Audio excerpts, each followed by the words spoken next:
Olá, boa tarde, senhoras e senhores, sejam bem-vindos ao Valor em Saúde, nossa plataforma de evento híbrido digital para o segmento de saúde. O evento FIGS, o Fórum de Inovação e Gestão em Saúde, estava programado para acontecer nos dias 2 e 3 de abril deste ano, em Salvador, porém, em virtude da atual situação do novo coronavírus, do país e do mundo, declarada a pandemia pela Organização Mundial de Saúde, o evento presencial foi adiado sem definição de nova data. Em janeiro de 2021, devemos ter a nova data que será divulgada a todos. A agenda com os palestrantes está no site figssaude.com.br. A Team Jobs deseja um novo tempo com mais esperança, humanização, compaixão e mais entrega de valor em saúde para todos. O IGH é o idealizador do projeto FIGS, Fórum de Inovação e Gestão em Saúde, e agradecemos ao IGH pela realização do FIGS Digital e aos patrocinadores Libes, Cônica Minolta, Medportal, Nesser, Advice Group, BDO, LA, MDM, Planisa, RM Serviços em Saúde, SP Data e VectorBet, por acreditarem nesse projeto e apoiarem essa importante iniciativa. Vamos aos vídeos dos nossos patrocinadores.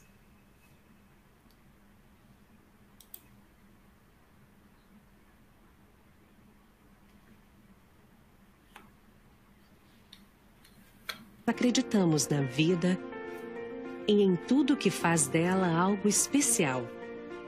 Acreditamos que sorrisos iluminam noites, que abraços podem curar muitas dores.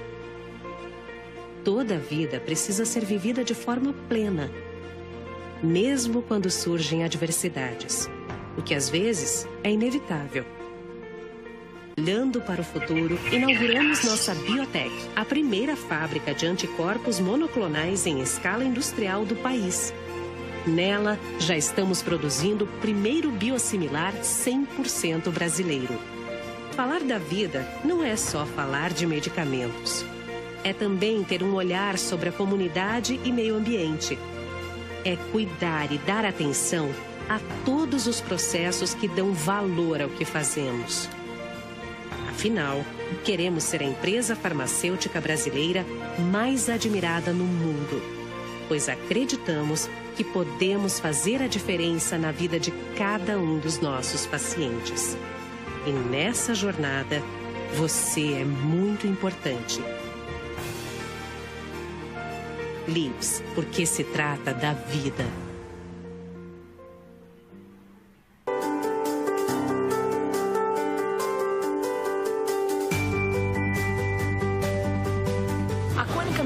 Vem consolidando a sua marca no Brasil. E é por isso que nós criamos o Customer Experience, porque nós queremos que você, cliente, tenha uma experiência sensorial e diferenciada com a marca Cônica.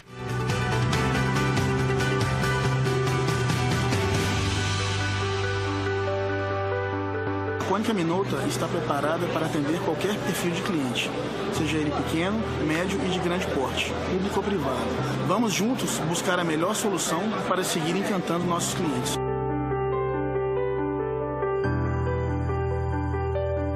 A experiência que a gente quer dar para o cliente é a melhor experiência possível.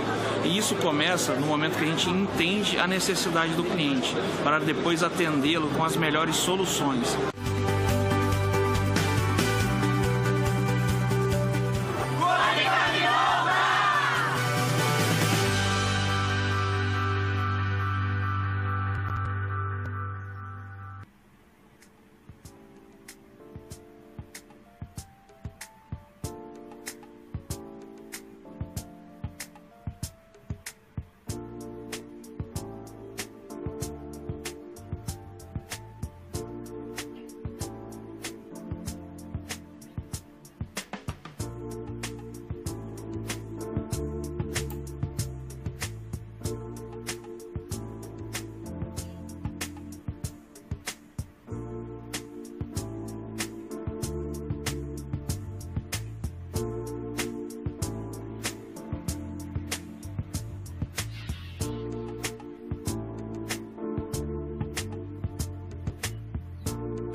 Um mundo sem gás não existe.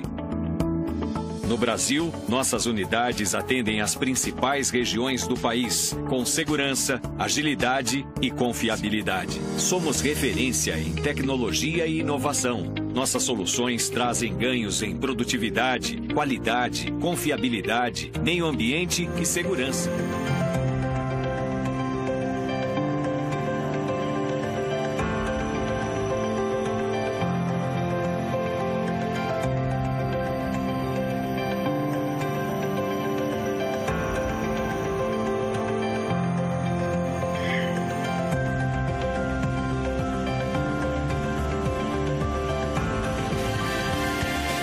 Messer Gases, a empresa mais inovadora do segmento de gases.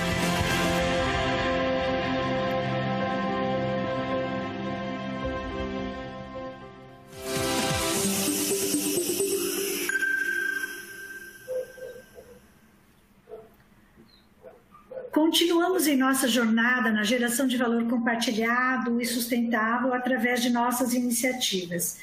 Esse evento está sendo gravado e disponibilizado no nosso canal do YouTube Valor em Saúde.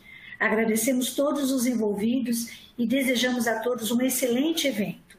O evento tem um formato talk show, cada convidado tem um tempo de fala e o moderador abre para perguntas aos nossos convidados. Devemos terminar no máximo às 19 horas. Deixe seus comentários e sugestões no chat. Vamos ler os comentários e perguntas na medida do possível, responder todas elas. Todos receberão certificado de presença quem está participando do nosso evento no dia de hoje.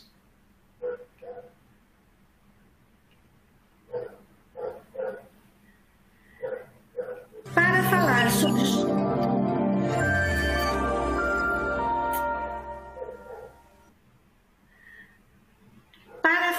sobre os desafios e a curva de aprendizado na gestão em saúde das secretarias e do IGH em tempos da pandemia, foi o tema escolhido para o FIGS Digital. Convidamos o Dr. Fábio Vilas Boas, secretário de Saúde do Estado da Bahia. Seja muito bem-vindo, Dr. Fábio. Convidamos o Dr. Ismael Alexandrino, secretário de Saúde do Estado de Goiás. Seja muito bem-vindo, doutor Ismael. Convidamos o Dr. Carlos Eduardo Amaral, secretário de Saúde do Estado de Minas Gerais. Seja muito bem-vindo, Dr. Carlos Eduardo. Convidamos o Dr. Paulo Bittencourt, superintendente do IGH, e Dr. Gustavo Guimarães, diretor assistencial corporativo do IGH. Sejam todos muito bem-vindos. Para moderar este painel, convidamos a doutora Tereza Paim, subsecretária de Saúde do Estado da Bahia. Fique à vontade, Tereza, para conduzir essa enriquecedora discussão. A palavra é com você. Boa tarde a todos e a todas. Obrigada pelo convite do evento FIGS, Fórum de Inovação e Gestão em Saúde, nesse formato digital, exatamente por esse ano, 2020, um ano em que estamos inovando em gestão, né? De forma digital, vamos poder compartilhar aquilo que tínhamos planejado, não nesse formato, muito menos nesse tema, mas os desafios estão sendo e foram muitos desde o início da pandemia. E, portanto, eu gostaria de iniciar cumprimentando também aos convidados, ao Dr. Fábio Vilas Boas, ao Dr. Ismael Alexandrino, ao Dr. Carlos Eduardo Amaral, ao Dr. Paulo Bittencourt, superintendente do IGH, ao Dr. Gustavo Guimarães, diretor assistencial corporativo do IGH. Gostaria de evidenciar que os palestrantes convidados deverão explanar por 10 minutos cada. Ao cumprirmos essas etapas, conseguiremos dar voz a quem gostaria de fazer perguntas. Essas perguntas terão, no final, a formatação digital para que a gente tenha 40 minutos de debate. Serei a moderadora e farei, sim, a sinalização quando houver e tiver que acontecer a interrupção da fala. Eu vou começar com a fala do Dr. Fábio Vilas Boas, secretário de Estado de Saúde do Estado da Bahia, com 2 perguntas que foram elencadas. Então, boa tarde, doutor Fábio. como se deu a testagem para a Covid-19 no seu estado e quais as principais dificuldades e resultados? Essa é a primeira pergunta. Temos 5 minutos para respondê-la. Muito boa tarde. Quero saudar os meus colegas Ismael Alexandrino, secretário de Goiás, Carlos Eduardo Amaral, secretário de Saúde de Minas Gerais, Paulo Bittencourt, superintendente do IGH, Gustavo Guimarães, diretor assistencial corporativo também do IGH. Agradecer a oportunidade de participar desse debate, dessa troca de experiências. Aqui na Bahia, nós começamos a nos preparar para a pandemia em janeiro, ainda quando na China se anunciava a pandemia, ainda não havia sido decretada a pandemia, mas era ainda uma epidemia. Nós antevimos a possibilidade disso evoluir, como ocorreu da outra vez com H1N1, e começamos a preparar o Estado para o enfrentamento. E como todo diagnóstico, como toda ação médica, a principal estratégia é fortalecer o diagnóstico. Sem o diagnóstico correto, você não faz o tratamento correto. Então, nós nos preocupamos inicialmente em dotar o Estado de uma capacidade diagnóstica. Fizemos investimentos na ampliação do laboratório de biologia molecular do nosso LACEN, construímos um prédio novo, contratamos pessoal para trabalhar 24 horas durante a semana e nos finais de semana. Adquirimos no mercado internacional insumos para a detecção multiplex de múltiplos vírus simultaneamente através de RT-PCR. E durante a fase inicial, fazíamos o diagnóstico da Covid por exclusão, uma vez que não havia até então os testes moleculares para a Covid. Assim que surgiu a primeira geração de testes moleculares, nós fizemos já uma aquisição centralizada e fomos o primeiro LACEN estadual a fazer teste RT-PCR para a Covid. Nossa capacidade diagnóstica saltou inicialmente de poucas dezenas de exames por dia para a atual capacidade que gira em torno de mais de 5.000 exames RT-PCR por dia. Nós trabalhamos com amplificação, com extração e amplificação automatizadas e desenvolvemos programas de coleta das informações das máquinas e sistematização dos laudos. Paralelamente, a estruturação da capacidade diagnóstica do Estado, nós planejamos a expansão da rede de atenção à saúde, focando inicialmente numa centralização das internações na capital. Nós ampliamos os leitos numa quantidade grande para poder absorver toda a capacidade nossa. Depois nós chegamos à conclusão de que a estratégia estava equivocada, de pacientes que não conseguiam ser transferidos do interior para a capital. Descentralizamos, montamos unidades regionais, centros de referência e triagem e centros hospitalares em todas as 9 macro-regiões do Estado. Então, hoje nós temos capacidade de atender 100% da população dentro das suas macro-regiões. Ninguém precisa ser transferido de uma macro-região para outra, e com isso nós temos hoje a 22ª mais baixa taxa de letalidade de Covid do país, a mais baixa taxa de mortalidade de Covid do país e uma das mais baixas taxas de coeficiente de incidência. Temos uma segunda pergunta. Como foi feito o planejamento da formação da rede de assistência para o tratamento dos casos da Covid-19?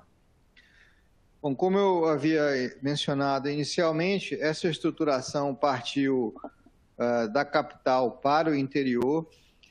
Nós optamos por fazer uma expansão dentro da capacidade máxima possível. Nós não definimos teto orçamentário, nós não definimos limite de leitos, nós simplesmente saímos ampliando o número de leitos de terapia intensiva e de internação onde foi possível, de modo que, dependendo de como evoluísse a pandemia, nós não poderíamos ser em nenhum momento acusados de termos feito menos do que o simplesmente possível. Então, tudo que foi possível ampliar, nós ampliamos. Ao final do processo, nós percebemos que havíamos implantado leitos a mais do que nós precisávamos na região leste, que é onde fica a capital do estado. Vários desses leitos sequer foram contratados, não foram nem abertos. E nós enfrentamos a pandemia obtendo no máximo uma taxa de ocupação máxima de leitos hospitalares de 85%. Nunca faltou leito de UTI para os pacientes e os pacientes foram regulados com no máximo 48 horas a partir do momento que eles apareceram em tela. Eu passo agora a palavra para o doutor Ismael Alexandrino, secretário de Saúde do Estado de Goiás, e passo então as considerações. Doutor Ismael, como foi formado o Comitê de Operações de Emergência em Saúde, o COES, e qual a estratégia utilizada para a formação do gabinete de crise? Boa tarde, doutora Tereza Paim. É um prazer participar desse fórum. Eu cumprimento os meus colegas Dr. Fábio Vilas Boas, Dr. Carlos Eduardo, Minas Gerais e Bahia, como também Dr. Paulo Bittencourt, Gustavo Guimarães. Bom, o nosso COI, Comitê de Operações Emergenciais em Saúde Pública, nós, como o Dr. Fábio mesmo disse, quando assistíamos ainda a estruturação daquelas unidades, né, gigantescas na China, nós já estruturávamos também o COI aqui no estado de Goiás. Né? Foi o primeiro COI criado, né? Logo, diferença de poucos dias, outros COIs foram criados em nível estadual, e nós procuramos envolver o maior número de representatividades possível. Né? Chamamos para o COI órgãos de controle, como o Ministério Público, chamamos outras secretarias também, a Secretaria de Segurança Pública, a Secretaria de Educação, compusemos também com a universidade, né? O meio acadêmico também, a Universidade Federal de Goiás, conselhos de classe, né? Tanto o Conselho de Medicina quanto o Conselho de Enfermagem também, né? A parte de transporte aéreo, né? Transporte rodoviário. Então, nós tentamos o máximo ter representatividade, né? E também a Secretaria Municipal da capital. Né? Então, nós focamos nessa representatividade porque nós sabíamos que estávamos diante de um desconhecido e de grandes incertezas. Então, essas percepções múltiplas, né, elas fariam com que, desde o início, aquilo que nós propusemos de errar pouco, sabedores que, de alguma forma, erraríamos em maior ou menor instância, nós nos propusemos desde o início de errar pouco. E fizemos isso ouvindo as representatividades e filtrando, obviamente, aquilo que fazia sentido, né, mas a decisão sempre foi tomada, né, no seu viés executivo, né, sem nos furtarmos da responsabilidade. Então, o COI foi desta forma estruturado, né, nos ajudou sobremaneira. Desde o início, fizemos o plano de contingência também, estratificamos em 4 estágios, né, enquanto não tínhamos pacientes, né, contaminados no estado, depois até 100 pacientes, depois de 100 a 500, de 500 a 1.000 e acima de 1.000, né, promovendo aí a expansão da rede. Doutor Ismael, o segundo item, como foi feito o planejamento da formação da rede de assistência para o tratamento dos casos da Covid-19? Doutora Tereza, esse planejamento para a gente foi algo que felizmente, né, deu muito certo, né? Nós tínhamos no estado, tínhamos e em boa parte ainda temos, uma grande deficiência de, sobretudo, assistência de média e alta complexidade, que a média e alta complexidade, sobretudo a alta, ela era concentrada na região metropolitana, né? Tem outros estados que também têm essa característica.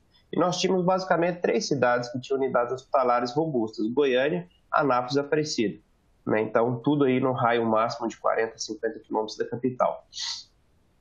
E nós já tínhamos no plano de governo do governador Ronaldo Caiado, para o 3º e 4º ano de gestão, programada a abertura de algumas unidades hospitalares que estavam ou fechadas, ou em construção, ou em reforma.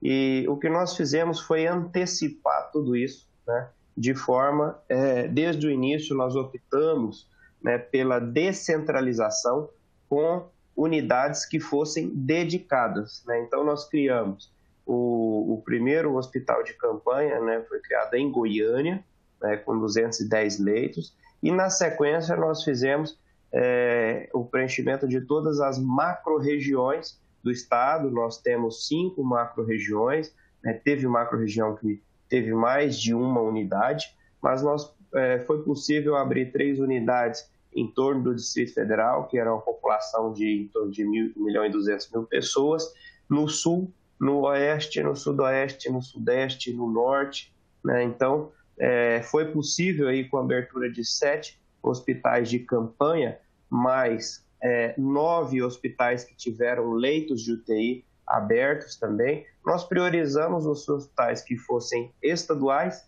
e de alvenaria. Só tivemos um hospital transitório, um hospital cedido pelo Ministério da Saúde, construído pelo Ministério da Infraestrutura, de 200 leitos em Águas Lindas. Os demais, todos com foco em ser hospital de campanha para este momento do enfrentamento, mas que depois seus leitos de unidade de terapia intensiva ficassem como leitos gerais e regionais, né? E nós tivemos um contato muito próximo com a logística da pandemia desde o início, né? Até brincar aqui com o meu amigo Fábio, que falou que foi o primeiro a fazer RT-PCR. Eu acho que acaba que sendo o primeiro foi quando a gente subsidiou a Operação Regresso. Não sei se vocês lembram, né, que o Ministério da Defesa, junto com o Ministério da Saúde e Relações Exteriores, repatriou, né, aqueles brasileiros que estavam na China, né? E aí a base aérea de Anápolis foi a base escolhida, e a Secretaria de Estado da Saúde deu todo o suporte diagnóstico, tanto por imagem, colocando aparelhos lá na própria base à disposição, né, em loco, como também toda a coleta de exames, tanto das pessoas, né, dos brasileiros que estavam lá, como da tripulação e de todos os que tiveram contato, seja da FAB, né, ou do Exército Brasileiro, foram coletados pelos nossos profissionais do LACEN e processados aqui. Isso possibilitou, obviamente, um avanço da estrutura do LACEN, né, que ao longo da pandemia nós também pudemos investir, né, no diagnóstico. O estado de Goiás foi um estado que priorizou o RT-PCR, não fizemos aquisição de teste rápido. Os testes rápidos que nós utilizamos foram os que foram cedidos e doados pelo Ministério da Saúde e algumas outras empresas privadas também, sempre com o intuito, esses testes rápidos, de inquérito, né, epidemiológico, né, não com diagnóstico para tratamento e segregação. Então, acho que para nós foi um grande aprendizado essa questão de lidar com o desconhecido, né, de como é o comportamento da doença, que ela mostrou diversas faces no decorrer dela, né? A primeira, muito característica, respiratória, com acometimento de pessoas mais idosas, né? Depois veio a fase, né, com comprometimento de pessoas mais jovens, né, obesas, né, com comprometimento vascular, e hoje nós temos percebido alguns apontamentos e desdobramentos neurológicos, né, renais, de forma que o pós-pandemia exige de nós também a estruturação de uma rede ambulatorial para tratar a sequela dessas doenças. Então, hoje, nós abrimos em um dos nossos hospitais, o Hospital Geral de Goiânia, ambulatório voltando às suas atividades eletivas, né, lógico que de forma escalonada ainda, e também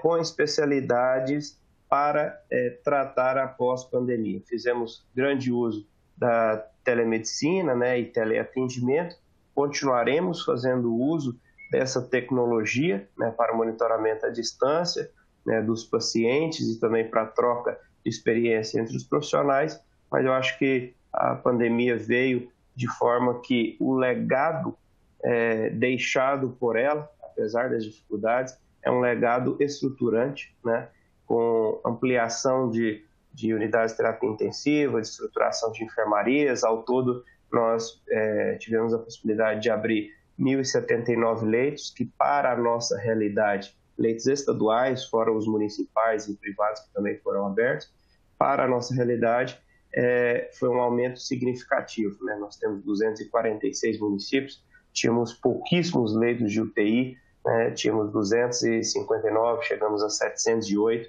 a grande maioria vai ficar. Já desmobilizamos o hospital lá de Águas Lindas, os demais hospitais nós começamos a converter leitos de UTI Covid em leitos de UTI geral, né? E dessa forma que nós fizemos o enfrentamento até aqui, e certamente até que a vacina chegue, nós teremos alguns desafios ainda. E quando chegar, se Deus quiser, em janeiro, né, o desafio não finalizará, mas estamos aí estruturados e preparados para enfrentá-lo. Muito obrigada. Gostaria também de chamar o Dr. Carlos Eduardo Amaral, secretário de Saúde do Estado de Minas Gerais, e fazer a pergunta. Como foi feito o planejamento da formação da rede de assistência para tratamento dos casos da Covid-19? Boa tarde a todos. Eu agradeço a oportunidade de participar do FIGS. Boa tarde ao Fábio, ao Ismael, meus colegas, né, secretarias estaduais de saúde, ao Gustavo Guimarães, a Paulo Bittencourt e a você, Tereza. De uma forma geral, esse planejamento que nós fizemos no sentido do enfrentamento à Covid, ele começa realmente na passagem de ano, entre o dezembro, quando nós tivemos a informação, e o dia 3 de janeiro, quando nós retornamos à secretaria e vimos que era necessário realmente haver uma previsão, um planejamento dentro do que se esperava. Se esperava que essa epidemia chegasse talvez no meio do semestre, início do inverno, mas efetivamente a gente já gostaria de trabalhar. Nesse contexto, nós acompanhamos, criamos o nosso COIS, inicialmente informal, depois logo no início de março, nós formalizamos esse COIS, e eu achei muito interessante, assim, justamente o que Ismael e Fábio falaram, nós criamos um COIS muito amplo que pudesse ter uma representatividade de várias áreas no Estado, tanto da Secretaria Estadual de Saúde, quanto de órgãos de controle e também de várias outras secretarias. Isso para nós era importante, porque nós entendíamos que seria um evento de proporções muito grandes que extrapolariam o que a Secretaria Estadual de Saúde teria condição de fazer, e nós precisaríamos de toda a força do Estado.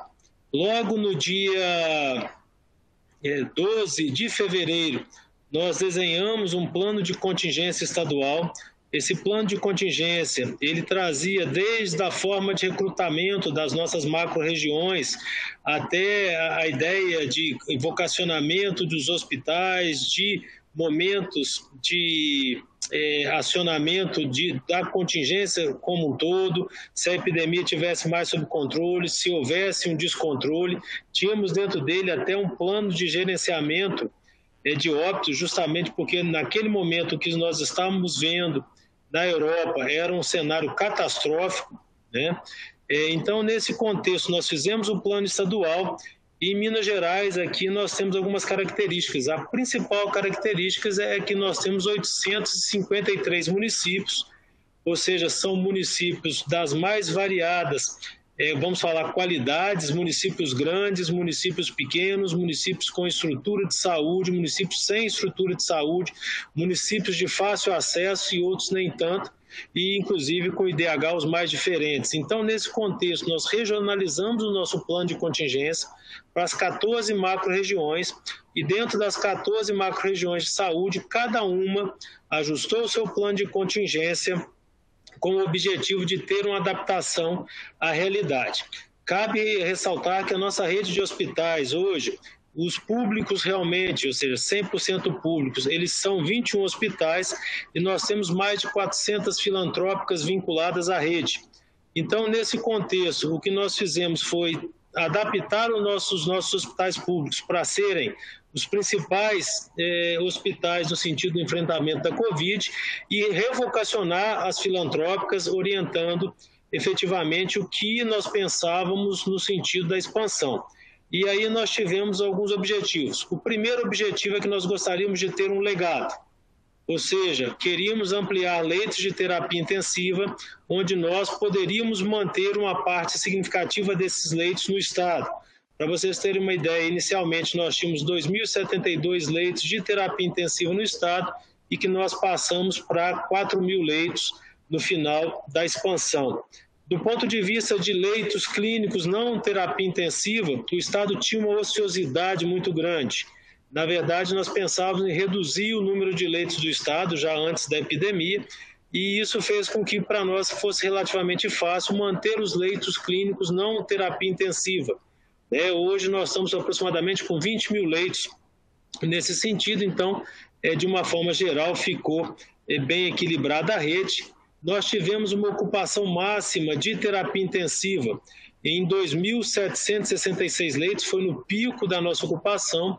Hoje essa ocupação está em torno de 2.236, ou seja, nós estamos agora com um plano de redução da nossa capacidade operacional, uma coisa que nos preocupa muito, porque nós vamos ter que reduzir, porque o volume de leitos é muito grande, o custo para manter esses leitos abertos é muito grande, e de uma forma geral a preocupação vem porque nós não sabemos em qual momento nós teremos aí uma segunda onda, uma nova demanda por leitos, se isso vai ser no inverno, se vai ser um pouco antes. Então esse dimensionamento, ele para nós hoje tem sido o foco dos nossos trabalhos.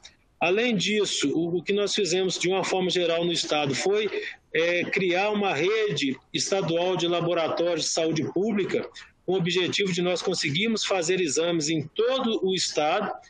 Nós já tínhamos o nosso laboratório principal, que é a FUNED, com a capacidade operacional bem razoável, mas nós recrutamos vários outros laboratórios e hoje nós temos uma rede com 15 laboratórios com capacidade operacional acima de 8.000 exames. Na verdade, nós estamos com uma demanda muito baixa para essa rede neste momento. Então, de uma forma geral,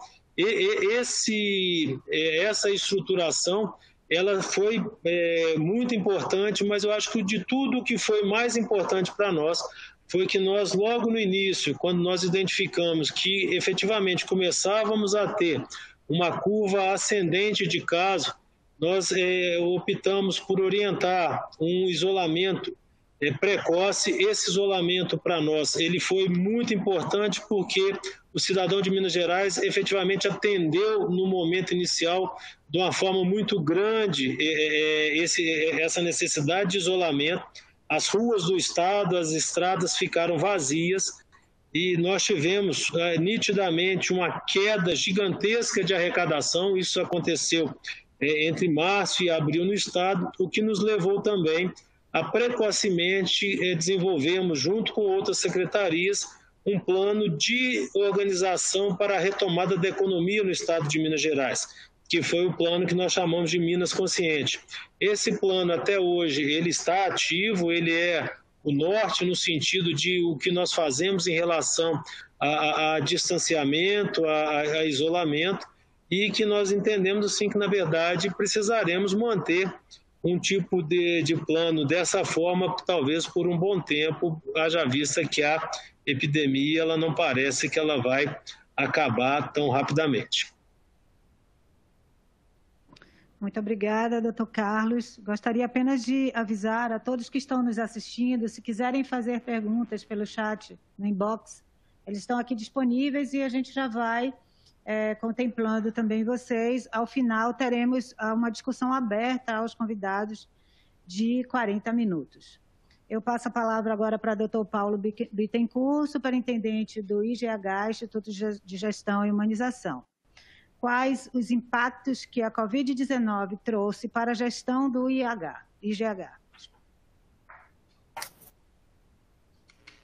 Boa tarde a todos. Queria saudar o nosso secretário de Saúde, Dr. Fábio Vilas Boas, Dr. Ismael Alexandrino, o Dr. Carlos Eduardo Amaral, assim também com o meu colega Dr. Gustavo e, claro, que você também, Tereza. É uma grande alegria estar aqui hoje com vocês. Saudar também todos os diretores do IGH, os colaboradores que estão assistindo, todo mundo que está aqui presente, pelo menos virtualmente. Na verdade, a nossa ideia do FIGS inicial era em homenagem aos 10 anos do IGH. Né? A gente, durante esses 10 anos, nós estamos trabalhando em diversos estados, observando as melhores práticas de gestão. E eu conversando com Tânia, que eu já tinha participado até de alguns eventos da TM Jobs, que também é outra empresa fantástica aí do Brasil, que está fazendo um excelente trabalho, eu tinha a intenção de trazer as melhores experiências do Brasil para cá, para a Bahia, onde o GH nasceu, após esses 10 anos. É claro que, em virtude da pandemia, não foi possível a gente fazer o FIGS presencial, mas agora, de forma digital, de forma muito criativa, com uma estrutura muito bem elaborada, que a TM Jobs está promovendo, nós estamos realizando esse sonho, né, de poder trazer, durante essa época inusitada, que nenhum de nós esperava da pandemia, trazer as melhores experiências. E eu queria dizer que estar aqui entre vocês é fantástico, que os secretários estão fazendo um trabalho maravilhoso, diante de toda essa situação, né, da ampliação de leitos aqui na Bahia, da criação do COI lá em Goiás e também desde janeiro, que também o Estado de Minas está se preparando. E isso tudo trouxe, diante de toda essa situação crítica que é a pandemia e que é o Covid, não houve uma desassistência, não houve cenas como a gente observou em outros países, de pessoas até indo a óbito na porta de hospitais. Pelo menos nesses 3 estados a gente observou um atendimento à população. Claro que poderia ser melhor, várias coisas poderiam ser melhores, efetivamente, mas isso também, de forma geral, a gente está percebendo que houve um planejamento e isso aconteceu de forma, assim, minimizou e mitigou os efeitos dessa pandemia dentro desses estados. Aqui a gente sempre brinca, a gente trabalha aqui no estado da Bahia, especialmente, o governo do estado, a prefeitura, durante o carnaval, que é uma festa que traz milhões de pessoas, é onde a saúde funciona melhor. Durante esse período, a gente até costuma falar que queria que a saúde permanecesse dessa forma, justamente pela prevenção, pelo planejamento que ocorreu. Claro, é evidente que nós tivemos vantagem por ser do Hemisfério Sul, a pandemia chegar aqui um pouco depois. Então, eu queria deixar aqui o convite para o FIGS presencial. Vai acontecer, isso aqui é só uma amostra do FIGS digital. E para que isso ocorra, eu queria falar um pouquinho também por que nós estamos aqui dentro do... elaborando esse evento, justamente desde a origem do IGH, né, que há 10 anos que nós começamos. Hoje nós estamos aqui, vou tentar clicar aqui no slide. Hoje nós estamos aqui com mais de 10 mil funcionários. Hoje nós temos cerca de 7 mil funcionários CLT, 1.800 estatutários, 1.400 médicos PJ. Temos uma estrutura já, uma experiência em relação organizacional, organização social já relevante. Estamos hoje também com 3 unidades próprias, o hospital em Capim Grosso, o hospital em Barra, e estamos iniciando também um atendimento hospitalar voltado para a saúde suplementar aqui em Salvador, um prédio de 7 andares que nós estamos já vamos vamos iniciar nossas atividades já no final do ano, voltado para a saúde suplementar. É claro que o GH hoje ele trabalha 100% SUS, mas também a partir desse ano, do ano de 2001, a gente percebe que pode fazer diferença também na saúde suplementar, que tem uma demanda, que a gente pode melhorar a vida das pessoas em relação a que tem também que podem pagar um plano de saúde, um convênio. Temos firmamos um contrato também com um convênio específico e vamos ficar mais direcionados para ele. Hoje nós estamos já concentramos nossas atividades aqui no estado da Bahia, no estado de Goiás e no estado de Minas Gerais. Já realizamos serviços desde o Rio Grande do Sul, realizamos da baixa complexidade até cirurgias de grande porte, como separação de siameses, que tem lá no estado de Goiás, e cirurgias cardíacas, enfim, tudo mais. Eu me recordo que em 2006 eu trabalhava em outra instituição, que é o maior hospital 100% SUS do Brasil, que eu era o gestor nessa época, e o secretário de saúde, na época não era o Dr. Fábio, mas era outro secretário de Estado, nos chamou e falou que tinha um programa de organização social, que era um programa novo, que estava sendo implantado aqui na Bahia. E tinham 4 hospitais que seriam dedicados a instituições privadas, do qual eu era gestor. E a gente não sabia muito bem como é que funcionava. Fomos em São Paulo, verificamos o que era a organização social, como era o modelo, e achamos muito interessante. E desde em 30 dias, na instituição que eu estava, a gente assumiu e montou um hospital, que é o hospital de referência lá do oeste da Bahia. Eu estou colocando isso aqui para dizer que, de todo esse planejamento, tudo que ocorreu nos estados, os estados não podiam não se valer da operação, efetivamente, dessas unidades. Quem é que pode fazer a operação de forma rápida? É a organização social. São as instituições privadas. Então, desde o modelo de OS lá de São Paulo, que depois veio aqui para a Bahia em 2006, e o mais interessante é que esse modelo virou um programa de Estado, não foi apenas um programa daquele governo. Tanto que, quando assumiu, independente de partido, de A ou de B ou de C, esse programa só fez ampliar aqui na Bahia, especificamente agora na gestão falando aqui de Bahia, do último governo, teve uma ampliação significativa em número de hospitais. Isso porque a agilidade e a forma como as instituições privadas conseguem realizar a gestão de saúde é muito diferente de uma atividade do Estado. Não porque somos melhores ou piores do que o outro, é porque o modelo de não permite a agilidade que os hospitais privados, as instituições privadas conseguem oferecer dentro de uma instituição hospitalar.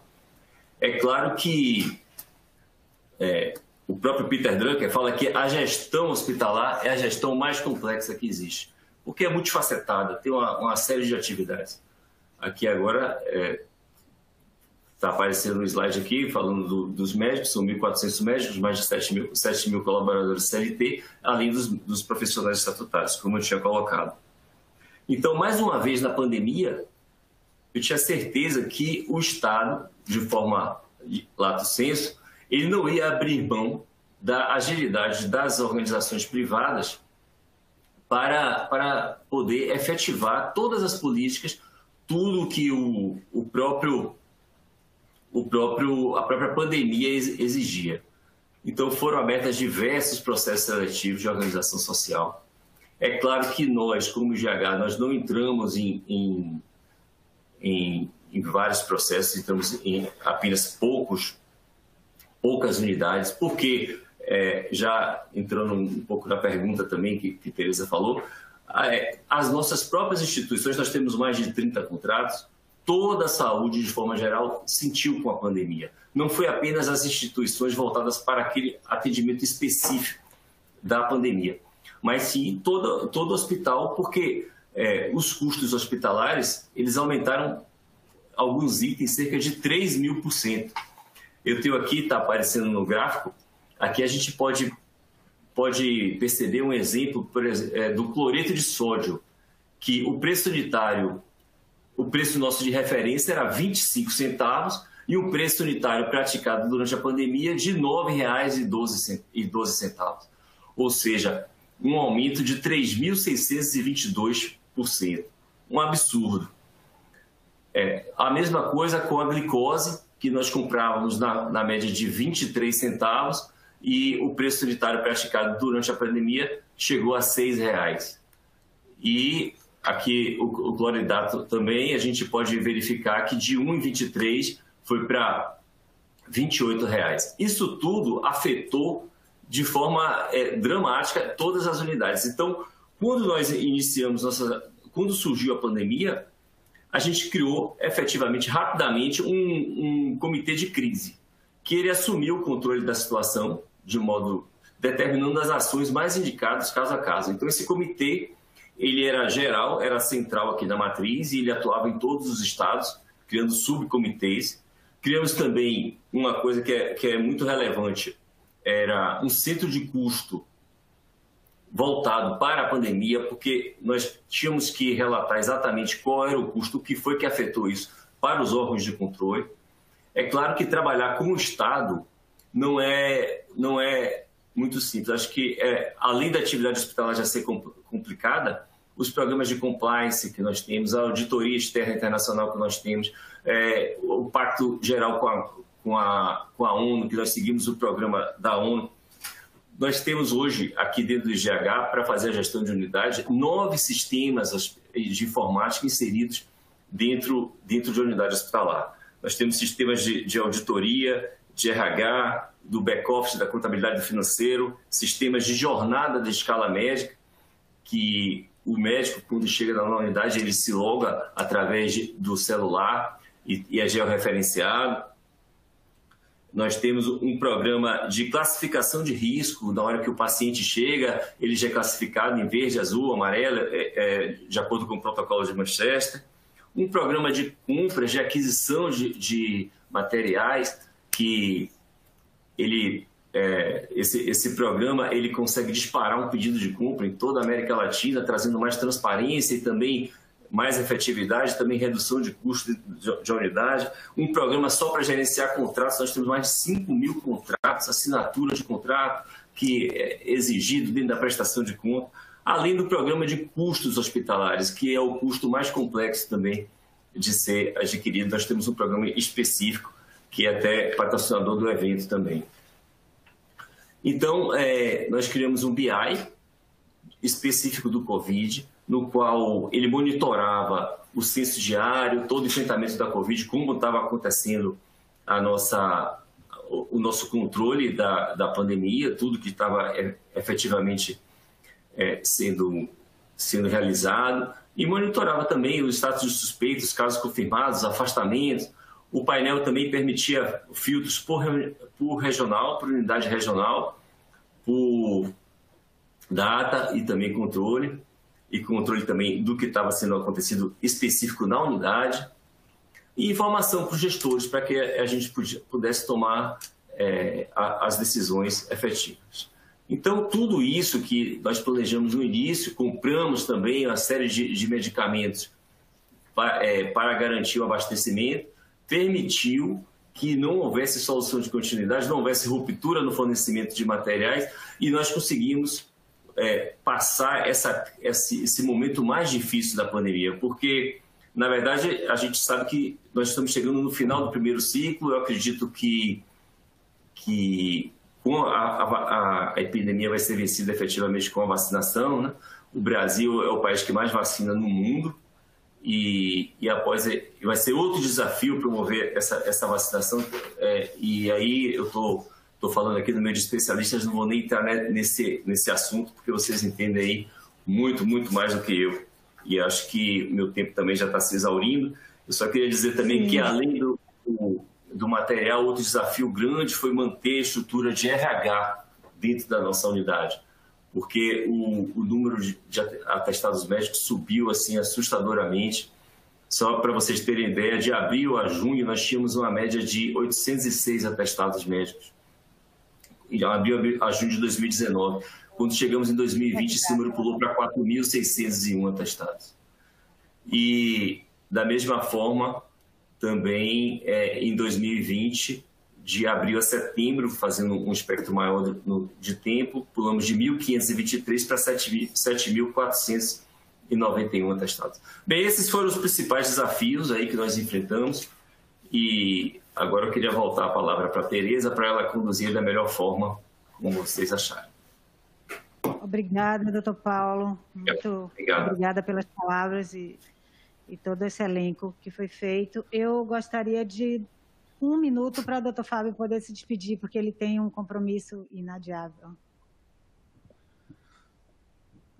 Boa tarde a todos. Eu quero agradecer mais uma vez ao IGH pela oportunidade de interagir aqui com vocês e ter a oportunidade de testemunhar as experiências exitosas que aconteceram nos estados de Goiás e de Minas Gerais e de como essa organização social vem se conduzindo, aperfeiçoando as técnicas de gestão e trazendo exatamente aquilo que nós buscamos quando entregamos uma unidade de saúde nossa para um contrato de gestão, que é trazer experiências exitosas de outros ambientes para o serviço público. Então, ao doutor Paulo Bittencourt, as minhas congratulações, aos demais componentes desse conclave, o meu agradecimento e minhas despedidas. Boa noite. Obrigada, doutor Fábio. Nós vamos dar continuidade com o doutor Gustavo. Eu vou retirar a máscara, já que o doutor Fábio não está mais na sala, e aí eu fico aqui, a gente tira a máscara. Doutor Gustavo Guimarães, diretor assistencial corporativo do IGH, quais os desafios assistenciais e de humanização foram enfrentados pelo IGH no enfrentamento da Covid-19? Boa tarde, Tereza. Boa tarde, integrantes do FIGS. Boa tarde, doutor Carlos Amaral, secretário estadual de Saúde de Minas Gerais. Doutor Fábio Vilas Boas, nosso agradecimento. Doutor Ismael Alexandrino, secretário estadual de Saúde de Goiás. Agradecer a presença de todos os funcionários e amigos do IGH e colaboradores e agradecer ao nosso superintendente a oportunidade de estar aqui com vocês. Então, vou falar um pouquinho sobre os desafios assistenciais que nós enfrentamos nesse período, né?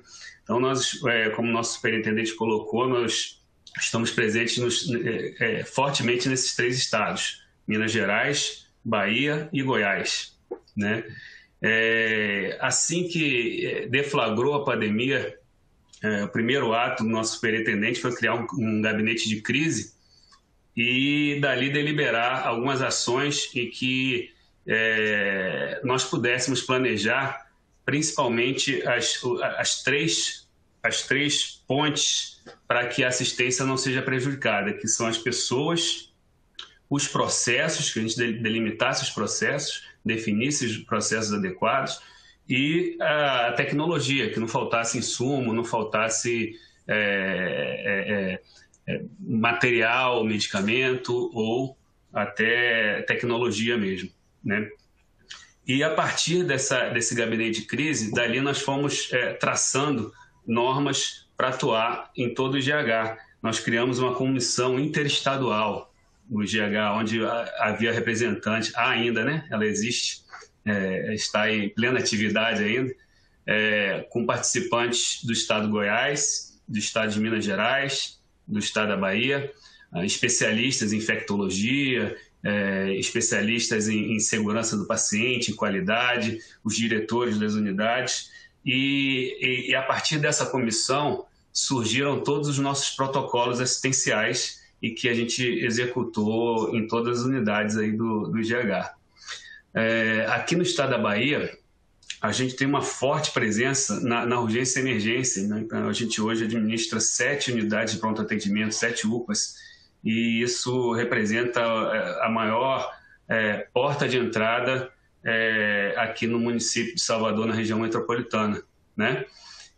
Além disso, a gente administra uma maternidade referência estadual, onde essa maternidade foi referência para gestante com Covid. Nós administramos também um hospital regional em Porto Seguro, HR Belém, que também para a região sul foi referência para Covid, né? O hospital de Mairi também, que para a região também se tornou referência, além dos nossos hospitais próprios, né? Que é um hospital em Barra e um hospital em Capim Grosso. Todos eles tivemos atendimentos específicos para Covid, né? Em Minas Gerais, nós atuamos fortemente em Contagem, município de Contagem. O desafio maior em Contagem foi justamente como a gente participa da micro-região, que é Contagem, Sarzedo e Ibirité. Nosso desafio é que a gente não estrangulasse a rede da macro de BH, a nossa secretária estadual. A gente não queria se auto-resolver ali em Contagem com atendimento de Covid, né? E ali foram criados 107 leitos específicos para Covid no Santa Helena, além da abertura de novos leitos dentro do Hospital Municipal de Contagem, específicos para Covid, leitos intensivos. Mudamos o fluxo de atendimento, principalmente dedicamos uma unidade municipal, uma UPA específica para atendimento do Covid, isso tudo em parceria com o planejamento da Prefeitura de Contagem, né, Secretaria Municipal de Saúde de Contagem. E executamos, né, aquilo que foi planejado pela Secretaria. E em Goiás, administramos 3 unidades hospitalares, uma maternidade estadual, Nossa Senhora de Lourdes, um hospital materno-infantil, onde também é um hospital de referência para alta complexidade em obstetrícia e pediatria, onde foram feitos atendimentos específicos para obstetrícia e para pediatria, e um hospital de trauma, que é o APA, que não era referência para a Covid, mas fluxos precisaram ser modificados e processos também, né? Então, o grande desafio que nós enfrentamos inicialmente foi a questão como o nosso superintendente colocou, não poderia faltar pessoas, né? Sem pessoas nada é feito, né? Então, nosso desafio foi a busca por profissionais médicos, profissionais de enfermagem e demais componentes da equipe multi, e o trabalho em cima de treinamento com essas equipes, em cima dos protocolos que eram definidos pela Comissão Interestadual, né? Era muito importante que esses treinamentos fossem feitos de forma ágil, de forma rápida, e para que não houvesse a contaminação dos nossos próprios profissionais. E essa comissão ela ficou muito ligada com tudo o que estava acontecendo, tanto nacionalmente como internacionalmente, e trazendo novas experiências. Então, uma coisa que mudou muito foi a forma e a modalidade de ventilação mecânica ao longo da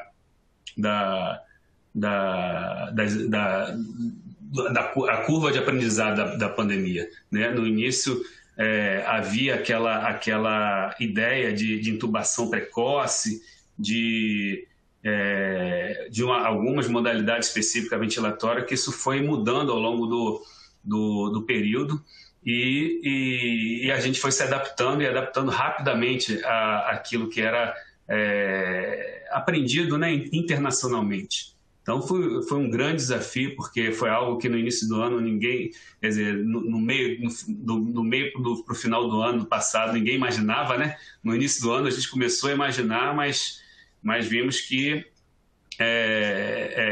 foi uma crescente a partir de março e estamos aí vivendo esse momento. Então, foi super interessante como foi rápido essa nossa adaptação. E com isso, acompanhando os indicadores assistenciais, principalmente os indicadores das unidades privadas, foi onde a gente se espelhou. Então, a gente precisava, para fazer gestão, a gente precisava ter um norte, né? A gente precisava ter uma meta a cumprir. E é onde a gente estabeleceu as nossas metas foram nos melhores. Então, nos hospitais da rede privada, da ANAP, que eles, a grande maioria, tinha uma taxa de mortalidade em torno de 30% a 35% e uma média de permanência de 10%.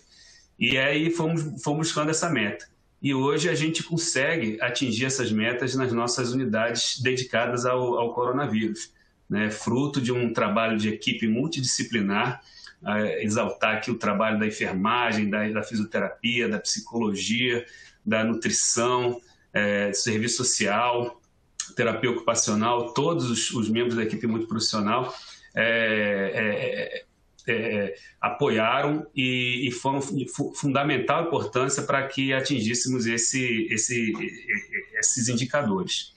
Com relação, Teresa, à humanização, também foi um aprendizado grande, né? No início da pandemia, imagina só, pessoas que não poderiam ter contato mais com seus familiares, pessoas que saíam de casa às vezes falando e com um pouco de cansaço, e a família nunca mais via, e o enterro era aquela...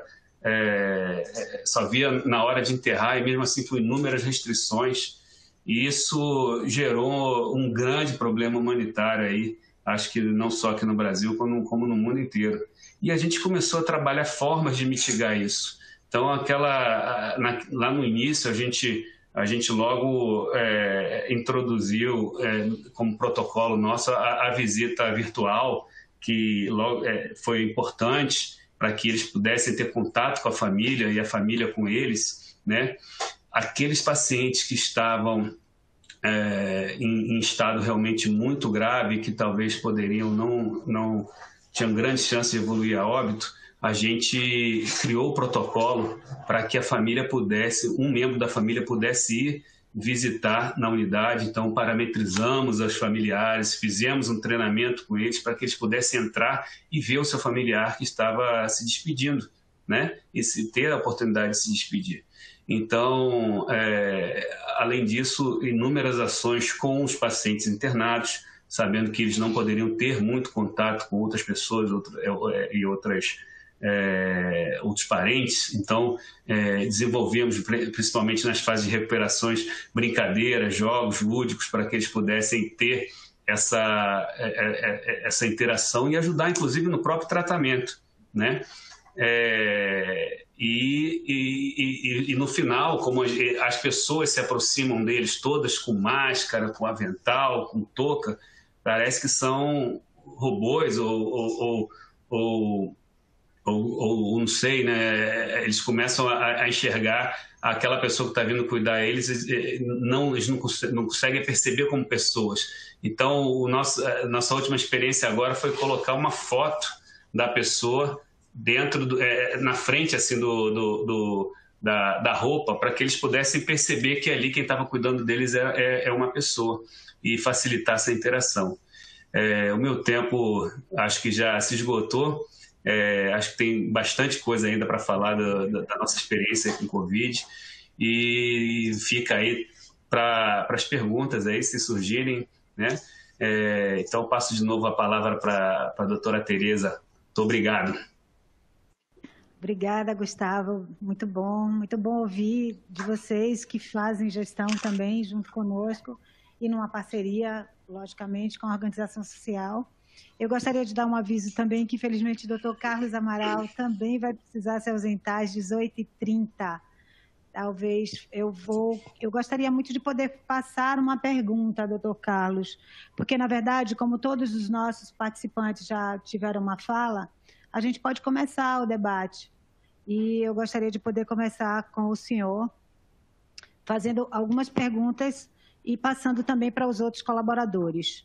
Na verdade, o Marcel Muraro, ele fala que gostaria mais de conhecer sobre as medidas adotadas para a gestão eficiente dos recursos empenhados por uso de indicadores assistenciais e processos dos pacientes acometidos pelo Covid, tanto nas unidades abertas quanto fechadas. No geral, acredito que ele quis colocar em relação às unidades de terapia intensiva e as unidades de tratamento em enfermaria.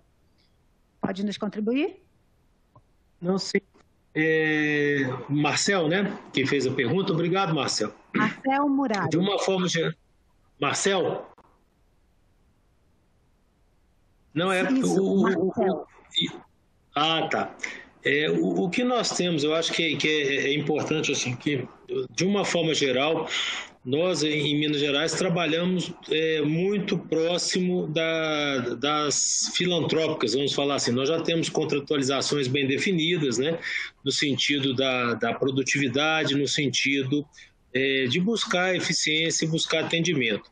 Além disso, uma coisa que impactou muito foi que, durante a epidemia, a necessidade de abertura de leitos, isso levou a uma mudança um pouco em relação ao que é o padrão nosso financiamento. Nosso padrão de financiamento, ele passa por apuração de metas muito objetivas, de entregas. Nós agora aprovamos, durante a própria epidemia, uma nova política hospitalar para o Estado de Minas Gerais. Essa nova política, ela sai um pouco das metas propriamente ditas e nós vamos buscar aquela entrega mais próxima da ponta, entrega de resultados, entregas de tempo de internação, entregas de resultados assistenciais, que a gente poderia, de uma forma geral, falar de um valor mais percebido pelo cidadão. Mas durante a epidemia, o que nós tivemos que fazer foi, efetivamente, durante a abertura dos leitos, aqueles leitos novos, que muitos deles eles tinham ou financiamento do Ministério ou financiamento do Estado, no que vinha de financiamento do Ministério, o Ministério definiu por disponibilidade. Então, nesse sentido, nós buscávamos era efetivamente confirmar a disponibilidade, confirmar a estruturação do leito, confirmar que esse leito estava disponível para a rede e, nesse sentido, caminhou-se para as cobranças e financiamento. Os que eram da rede estadual, em que o Estado estava efetivamente arcando com os custos e complementando o que não havia sido habilitado pelo Ministério, nós mantivemos as cobranças que já eram as contratualizadas por produção e batendo as metas. O que nós entendemos é que há uma dificuldade muito grande do ponto de vista da contratualização do Estado, de nós mudarmos, ainda mais no momento de epidemia, o que se vinha praticando. E o que nós objetivamos daqui para frente é isso, assim, com essa nova política hospitalar, aí sim nós temos uma ideia de financiamento muito voltado para as entregas e não somente para uma estruturação da rede de saúde. Muito obrigada. Nós temos uma pergunta para o Dr. Fábio Vilas Boas. Não sei se, como mediadora, posso fazer uma contextualização. Apenas, eu vou colocar muito breve, e a Jaciele Rodrigues Teixeira coloca: secretário Vilas Boas, é verdade que a Covid está acabando ou é para camuflar o período eleitoral? Bom, Jaciele, óbvio que com um tema que você ouviu como esse, com a fala dos especialistas e gestores, sabemos todos que a pandemia não está acabando, estamos todos em alerta, temos leitos e taxas de ocupação mensuradas diuturnamente, temos todas as taxas de ocupação, indicadores, número de óbitos, e nós estamos fazendo essa atenção com a testagem. Óbvio que nós trabalhamos com todos, incluindo aí o TRE, porque é ele quem faz o ordenamento. Mas as notas técnicas e as recomendações para a população se mantêm, como o uso de máscara, uso do álcool gel, a higiene respiratória e, lógico, o distanciamento físico também, tá bom? Eu tenho uma outra pergunta que eu acho que o Gustavo pode fazer, e, aliás, só gostaria também de salientar que não é que é pela pandemia, mas é que o governador acaba de me chamar, eu devo sair também às 18h20, 18h15 era a minha programação, mas eu gostaria de deixar algumas perguntas e pedir ao doutor Gustavo que, por favor, me continue para que Pronto, para que a gente também, eu estou sabendo agora que vocês também já têm as perguntas com vocês. Mas gostaria de fazer, a Karina Dantas Silva Carneiro, ela fala, fisioterapeuta. Queria saber qual o suporte ofertado aos profissionais de saúde que se encontram na linha de frente dos cuidados aos pacientes. Gustavo? Desculpe, Tereza, eu não consegui ouvir a pergunta. É uma pergunta de uma fisioterapeuta, Karina Dantas Silva Carneiro, e ela queria saber o suporte ofertado aos profissionais de saúde que se encontram na linha de frente dos cuidados aos pacientes. Então, qual a estratégia, como foi definido, planejado e vem sendo executado em relação aos profissionais que se encontram na linha de frente? Suporte, orientação, acredito que treinamento. Sim. Isso foi fundamental, né? Porque, como eu falei, as pessoas é que cuidam de pessoas, né? Então, se a gente tivesse inúmeras baixas aí por contaminação interna, a gente, além de ter o nosso profissional sofrendo, a gente não ia ter como atender aqueles que estão sofrendo. Então, acho que o primeiro ponto foi trabalhar em cima de treinamento e de não deixar faltar insumos como EPIs, né? Então, foi difícil. Como o superintendente colocou, houve aí um crescimento grande aí no valor, né, dos EPIs, houve uma dificuldade de compras, uma dificuldade de fabricação desses EPIs, mas nós não deixamos que faltasse, né? A gente foi buscando alternativa, buscando outros fornecedores, buscando fornecedores em outros estados, pagamento à vista, para que não houvesse falta desses equipamentos. O segundo ponto é o treinamento, né? A pessoa saber como lidar, porque até então esse tipo de utilização, essa forma de utilização dos EPIs não era corriqueira nas nossas unidades, né? Nem mesmo unidades que internam pacientes com doença infecto-contagiosa.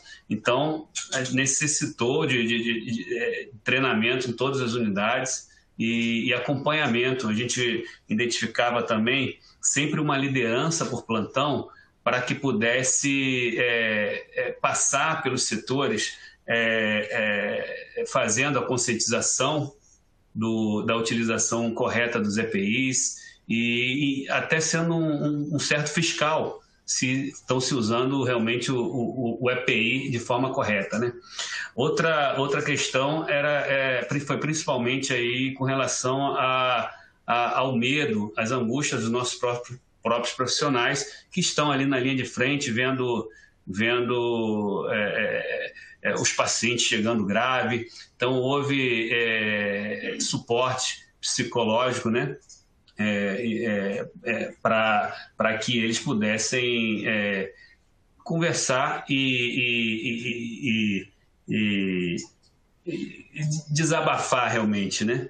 E para que não, porque a gente pode ter a baixa por doença e a baixa por doença psicossocial, né?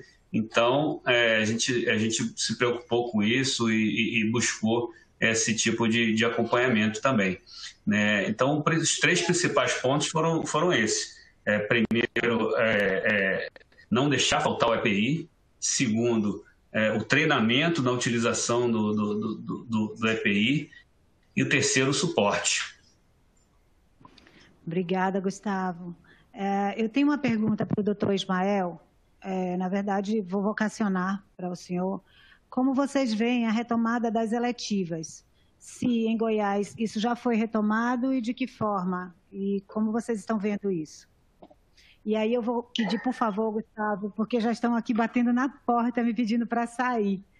Eu agradeço muito a FIGS e deixo aqui meus agradecimentos, mas gostaria que continuassem. Temos muitas perguntas interessantes, elas vão estar bem envolvidas com a gestão, eu acho que é muito importante que todos participem. Muito obrigada, viu? Muito obrigada a todos. Doutora Tereza, eu acho que essa pergunta ela é muito pertinente, é uma preocupação atual nossa, que nós estamos atuando firmemente nela. As eletivas, boa parte delas, elas foram represadas, né, ao longo da pandemia. Desde março, no primeiro momento, nós reduzimos 50%, depois em algumas unidades 100%, de forma que é inegável que as eletivas foram represadas. Nós começamos, tendo em vista que a taxa de ocupação de leitos de UTI e de enfermaria diminuíram, nós começamos um movimento de retomada dessas eletivas. Né? Começamos hoje. Né? Uma das nossas unidades que tem um caráter preponderantemente eletivo, que é o Hospital Geral de Goiânia, né? e o CRER, que é o Centro de Reabilitação, Estadual de Reabilitação, nós começamos hoje, obviamente, tivemos que fazer várias adequações de ambulatório, de fluxo, né? Mas é importante entender o porquê do represamento dessas eletivas. No primeiro momento, nós passamos uma grande dificuldade que não havia quantitativo de insumos suficiente. Depois, nós tivemos uma grande dificuldade de ventiladores e monitores multiparamétricos. E, por fim, né, e por último, tivemos uma dificuldade de aquisição de sedativos e bloqueadores neuromusculares. Felizmente, as 3 grandes dificuldades foram vencidas sem que houvesse desassistência. Mas, a partir de agora, a gente começa esse movimento, ele é um desafio. No entanto, o que nós expandimos de estrutura de leitos, tanto de enfermaria quanto aqueles leitos de UTI, possibilitará agora darmos maior celeridade nas eletivas, né? Porque muitas vezes se operava um paciente de cirurgia ortopédica, no idoso, precisava de uma retaguarda de leito de UTI, não tinha, né? Nosso estado ele era desprovido de quantitativo suficiente de unidade de terapia intensiva, de leitos de cuidado intensivo. E agora esses leitos ficarão como legado, de forma que eu acho que eles serão retaguarda dessas cirurgias. Essas cirurgias elas precisarão ser financiadas, né? Então nós tivemos uma reunião na semana passada, na terça-feira, no Ministério da Saúde, estive com o secretário Franco também, da Atenção Especializada, e nós há algum tempo temos pleiteado, né, junto ao CONAS, para que aquela verba que foi destinada ao Covid, que na verdade não é dinheiro novo, é uma verba que estava nos fundos estaduais e fundos municipais, essas verbas sobrando, né, e em vários estados é provável que elas sobrem, né, que era uma verba significativa, nós possamos convertê-la, mudar a rubrica e utilizá-la no financiamento em 2021 das cirurgias eletivas. Isso virou um projeto de lei, foi tramitado no Senado, já foi aprovado, agora vai para a Câmara e depois para avaliação de sanção ou não, né, pelo presidente da República. Mas é um conjunto de fatores que a gente precisará estruturar, tanto o ambulatório, quanto a retomada efetiva de centros cirúrgicos, quanto essa questão de unidade de terapia intensiva, que felizmente foi expandida, e também o financiamento dessas cirurgias. Então, acho que é um grande desafio do próximo momento, né? Lembrando que nós temos uma grande expectativa que a vacina chegue logo, para que, quiçá, não tenhamos a segunda onda que já começou na Europa. Obrigado, doutor Ismael. Vou fazer uma pergunta aqui para o nosso superintendente, doutor Paulo Bittencourt. A pergunta de doutora Rita de Cássia. O enfrentamento à pandemia exigiu dos gestores ações céleres para a organização da rede assistencial, principalmente de alta complexidade. Quais os impactos do modelo de gestão por OS nesse momento? Doutor Paulo. Na verdade, a pandemia ela não afetou apenas as instituições que trabalhavam com o Covid, os hospitais de campanha. Porque às vezes as pessoas têm a ilusão de que a pandemia ela está sendo tratada de forma segregada em um hospital A, B ou C. Na verdade, a pandemia afetou toda a unidade de saúde, todas as unidades de saúde. Afetou a saúde do Brasil inteiro e do mundo inteiro.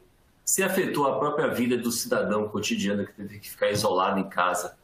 E agora que as pessoas estão começando a sair.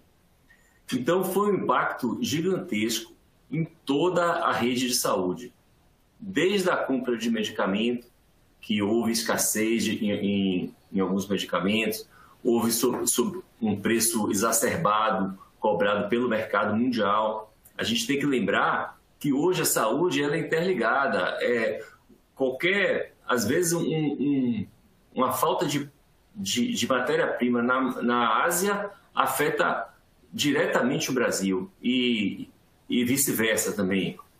Então, hoje, no mundo globalizado, todos os insumos são interligados. E essa pandemia, como afetou de forma geral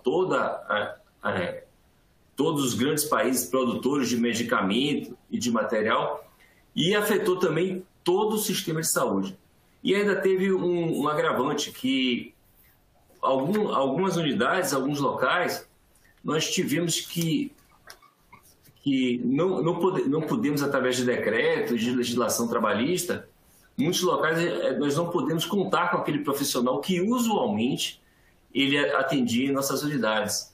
Então tivemos os profissionais em muitos locais, como é o caso de um município que nós trabalhamos, os profissionais acima de 65 anos, eles tiveram que ficar em casa. Então, para repor o absenteísmo, os atestados médicos, também a gente teve uma quantidade muito grande de profissionais em casa. Tudo isso interferiu na gestão e principalmente na alta complexidade. Ou seja, a rotina do dia a dia do hospital, o que nós fazíamos no dia a dia, foi bastante afetado. Uma das medidas que foi até pela frente parlamentar dos filantrópicos, dentro do Congresso, foi que as metas contratuais, das contratualizações das unidades com as secretarias, elas não fossem levadas em conta no momento da pandemia. Isso foi certíssimo. Isso foi certíssimo justamente por isso que eu acabei de explicar, que afeta de forma geral todo o sistema de saúde. E na alta complexidade não foi diferente. Tivemos muita dificuldade de manter o ritmo que nós tínhamos já estabelecido em nossos contratos, mas de forma geral conseguimos superar os obstáculos e agora, como o doutor até Ismael falou, estamos voltando com as eletivas, voltando com os serviços de forma mais regular. E espero que esse segundo ciclo, nós consigamos a vacina antes do segundo ciclo da doença chegue no Brasil. Doutor Gustavo, essa pergunta ela foi dirigida para o doutor Paulo, mas eu posso fazer um comentário sobre ela? Com certeza, com certeza.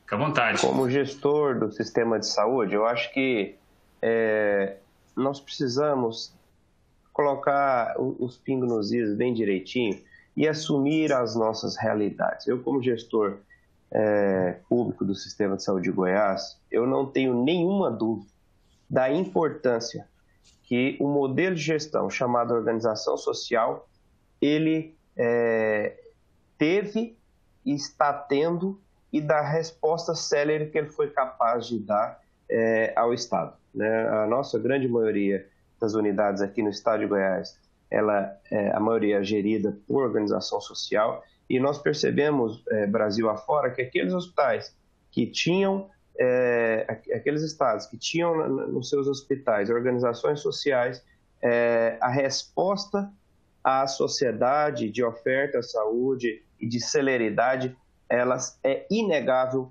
que foi mais eficiente. Não estou aqui fazendo nenhum tipo de apologia a algumas distorções que a gente vê no Brasil, sobretudo em alguns estados, de algumas organizações sociais que têm qualquer outra finalidade, exceto a assistência ao paciente e a gestão do paciente.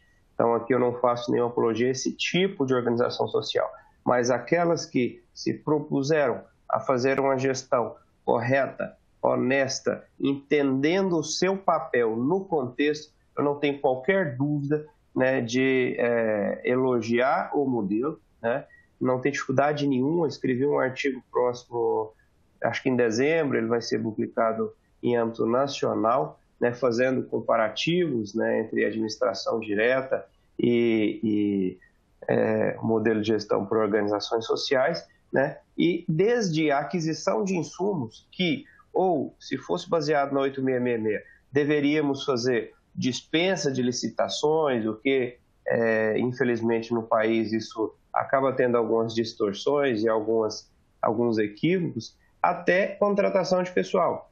Impraticável e impossível contratar pessoal pela administração direta, por concurso público, com a rapidez que a resposta a uma pandemia necessitava.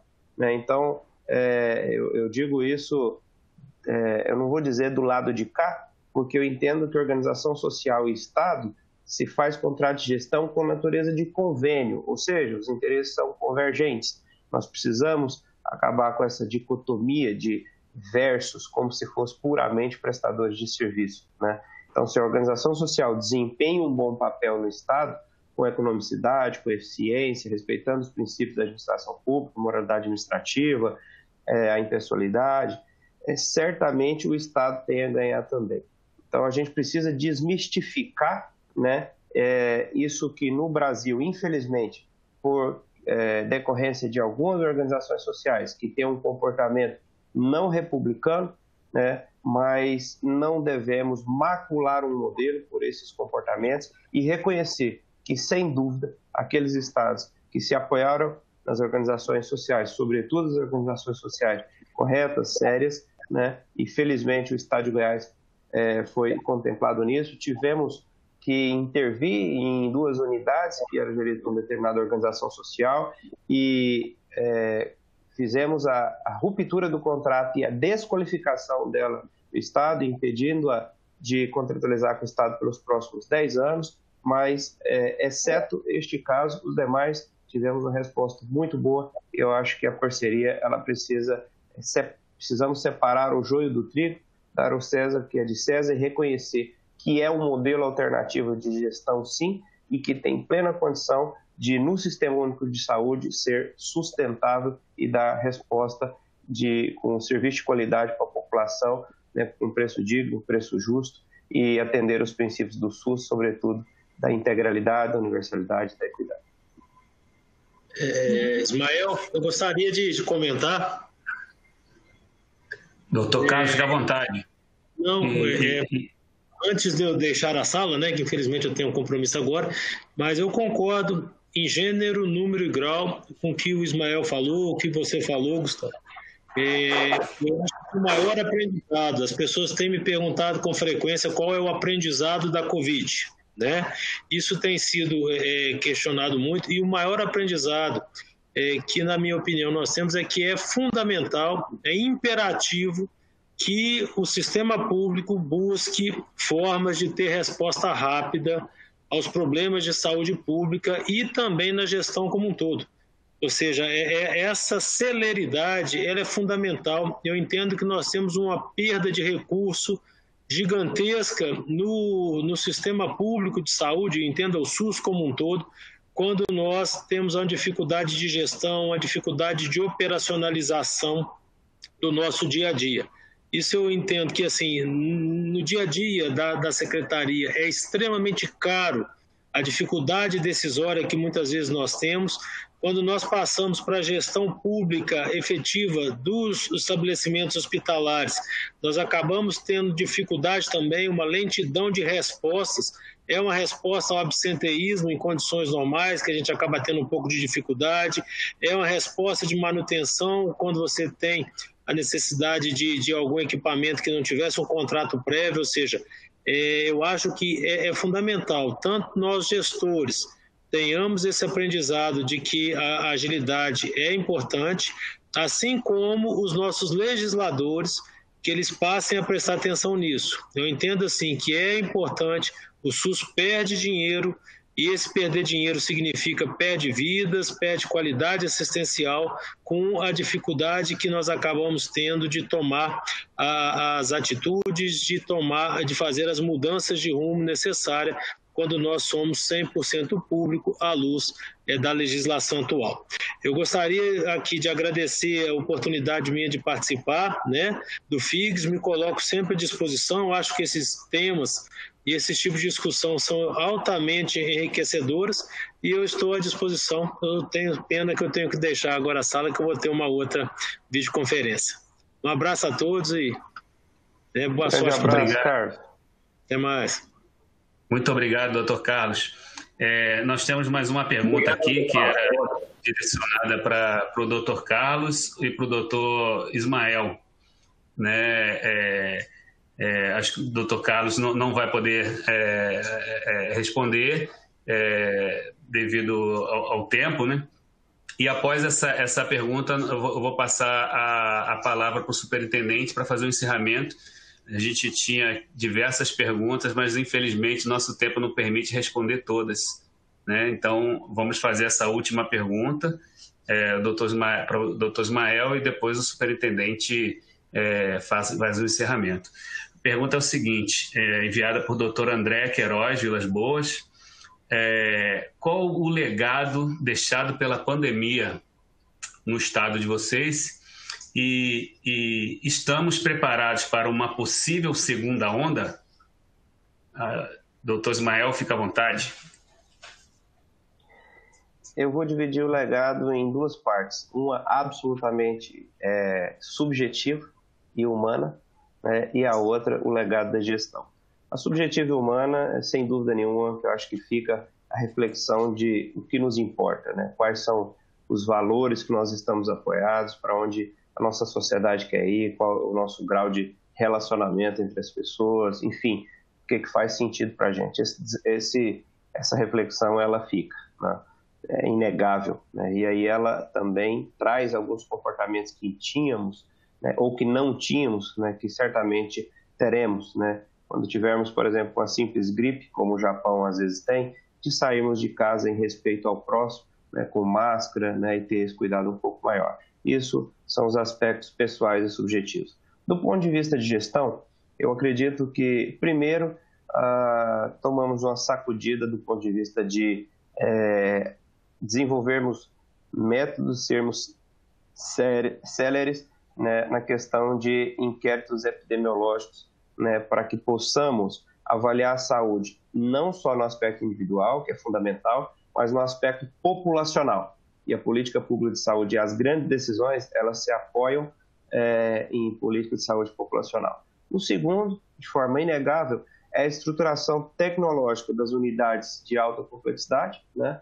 sobretudo com a aquisição de ventiladores mecânicos, de monitores multiparamétricos, de tomógrafos, né, que conseguimos fazer essas aquisições durante a pandemia, e leitos que ficarão. Nós vamos ter mais que o dobro de leitos de unidade de terapia intensiva, né, que ficarão como legado. E no caso do estado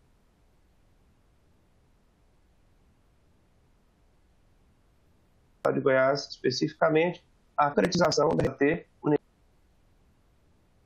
em todas as macro-regiões do estado, né, fazendo hemodiálise, tendo toda a assistência necessária.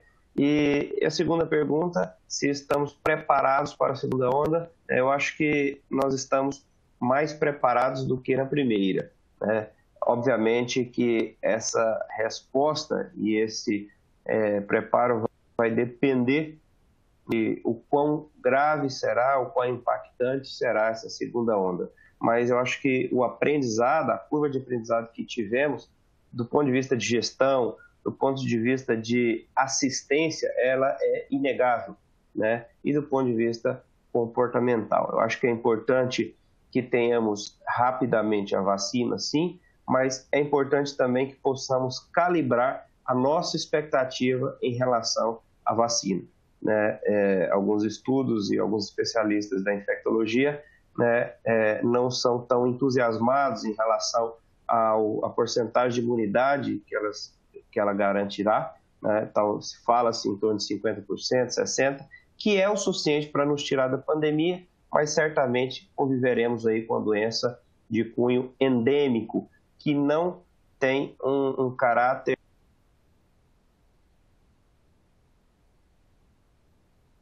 definitiva a vacina, é que certamente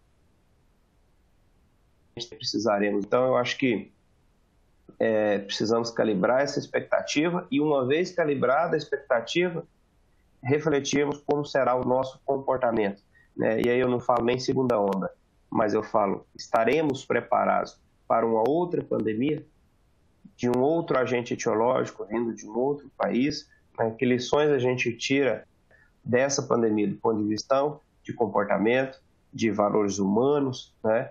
E de como lidar com o desconhecido, né? Então, acho que precisamos refletir sobre tudo isso e essas 3 reflexões têm sido pautas de retiradas de sono diárias minhas, né? Para que eu possa me sentir um pouco mais confortável daqui em diante, né? Porque eu acho que nós nunca passamos por isso. Não sei se passaremos, né? A nossa geração ainda passará, mas certamente, se passarmos, a gente precisa ter uma resposta que, não do ponto de vista de saúde, mas do ponto de vista do restante da sociedade, seja menos caótica. Que não fiquemos simplesmente em casa esperando as coisas acontecerem enquanto o vírus circula lá fora. Obrigado, doutor Ismael. Agora passo a palavra para o nosso superintendente, Paulo Bittencourt. Não, eu queria só ressaltar a qualidade dos palestrantes. Todos fizeram explanações assim, muito positivas.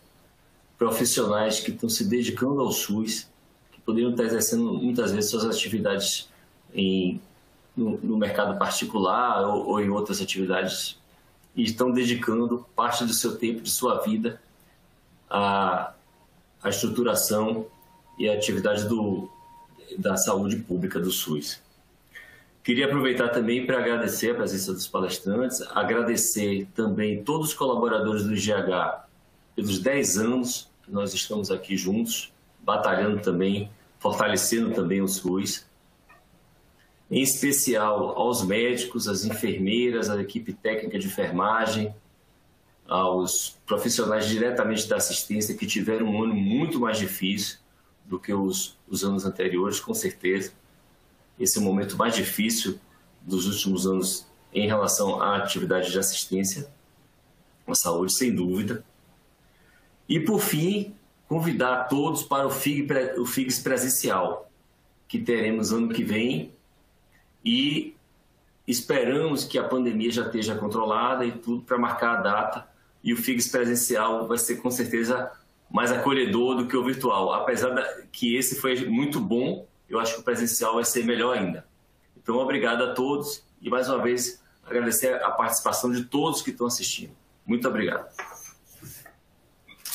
Obrigado. Um abraço.